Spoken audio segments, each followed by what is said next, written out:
Hey there, thanks for being with us today on Inside PTI. I appreciate you taking the time to watch this video. Today's topic is Keeton seed firmers and soybeans, all right? And so we're gonna talk about just seed firmers and then look at seed firmers and how they're affected and the yield increase that is affected by downforce setting.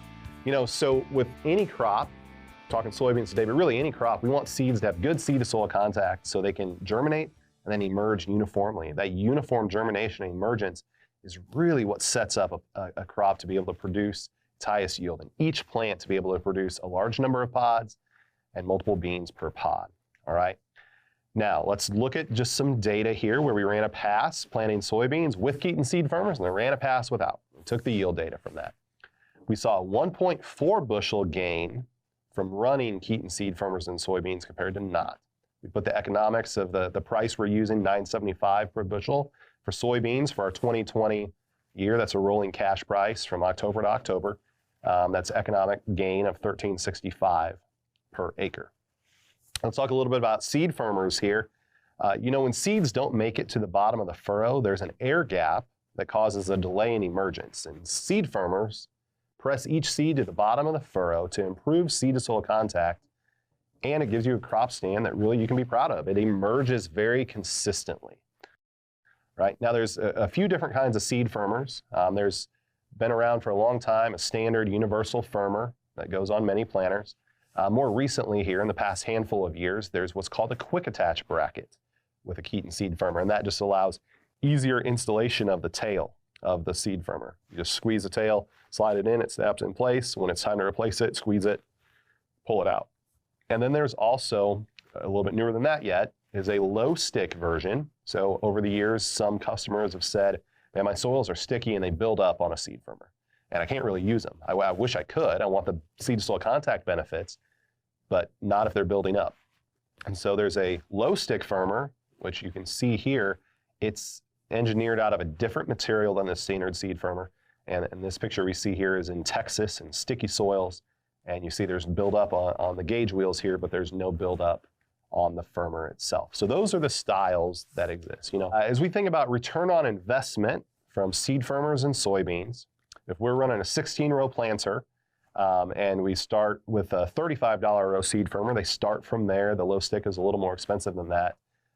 We would break even at 41 acres based on this data. So 41 acres to break even. After that, every acre we plant, we're just going to see yield increase and profit increase after that. Now, another study we did involving Keeton seed firmers had to do with involving two variables, with and without Keetons, and a downforce setting that our downforce system was applying with the planter.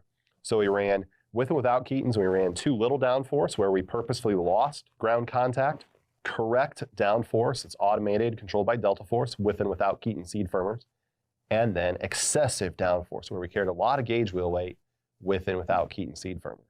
All right, so what did we see? Where we had too little downforce and we lost ground contact, that's where we actually saw the biggest yield increase, which makes sense. We're already struggling with emergence a little bit. The yields overall were lower, but we saw a 2.3 bushel advantage in soybeans from having Keetons in a too little downforce environment.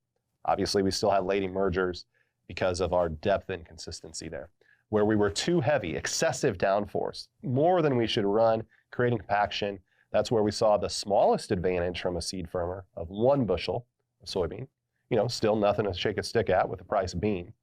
And then where we had correct automated downforce of 1.4 bushel advantage, all right?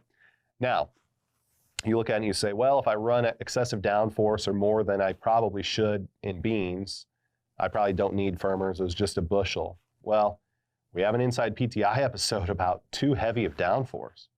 And in soybeans, running excessive downforce cost us 2.3 bushels per acre compared to correct downforce. So the right scenario to optimize everything on the planter would be run correct downforce. That gave a 2.3 bushel advantage over too heavy, and run Keeton seed firmers, which provided another 1.4 bushel advantage over not running Keeton seed firmers. So today's Inside PTI tip is that Keeton seed firmers provide very fast ROI in soybeans at that 41 acre mark on a 16-row planter. Be sure that if you have existing Keeton seed firmers, that your tails are providing adequate 20 ounces or so of tension. If they're not, replace that. And if you don't have seed firmers on your soybean planter, add them to get that quick ROI, 41 acres.